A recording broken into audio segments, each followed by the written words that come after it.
নবী রাহমাতুল্লিল আলামিন বলছেন, বান্দা যখন সিজদায় যায় কপালটা তার মাটিতে লাগে না, রহমানের দরবারে গিয়ে লাগে। আফসোস আমাদের জন্য সেই সিজদাকে না বুঝার কারণে। আপনাদের মসজিদেও হয়তো অনেকবার আপনারা লক্ষ্য করেছেন, রুকুতে না হয় সিজদাতে না হয় বৈঠকে ইমাম যদি কোনো রকম একটু দেরি করে, 5-10 সেকেন্ড যদি একটু সালাম ফিরাতে দেরি করে কিংবা উঠতে দেরি করে, পিছন থেকে একটা কাশি নামক মিসকল চলে আসে। ও ভাই তুই কাশলি কেন, তোর কি জক্কা হয়েছে? বলে যে না, ঠান্ডা লেগেছে। না তো কাশলি কেন?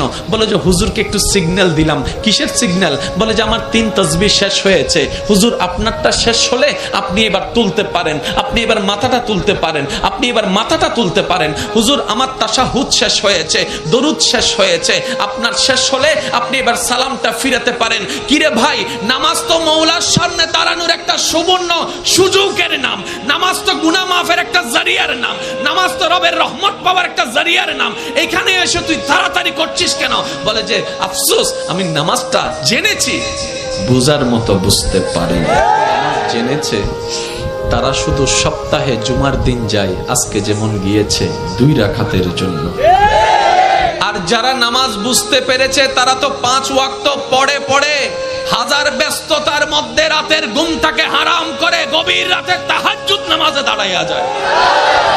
কাউকে টেনে মসজিদে আনা যায় না। ওরা হচ্ছে জান্নেওয়ালা, আমার মতো আপনার মতো। আর যারা নামাজকে বুঝতে পেরেছে, নামাজের স্বাদ বুঝতে পেরেছে, নামাজের মজা বুঝতে পেরেছে, রুকুর মজা বুঝতে পেরেছে, সিজদার প্রশান্তি বুঝতে পেরেছে, তাদেরকে টেনে সিজদা থেকে তোলাও যায় না।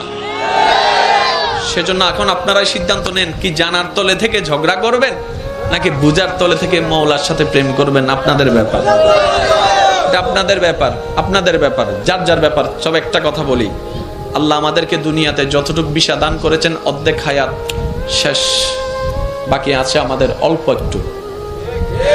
ভাইয়া একটু বাকি আছে, আমারও আপনারও, আমাদের সবার।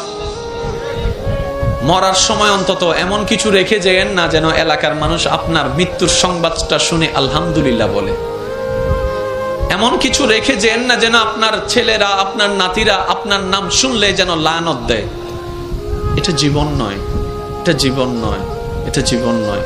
এমন একটা জীবন বানান যেন আপনার মৃত্যুর সংবাদটা শুধু আপনার পরিবারের মুখে চোখের মধ্যে মলিনতা আর অশ্রু আনবে না, শুধু আপনার আশেপাশে পরিচিতরা পর্যন্ত বলবে, আহ আফসোস, আজকে একজন নেককার বান্দাকে হারিয়ে ফেলেছি, আজকে একজন মায়ার মানুষকে হারিয়ে ফেলেছি, আজকে একটা মমতার মানুষকে হারিয়ে ফেলেছি।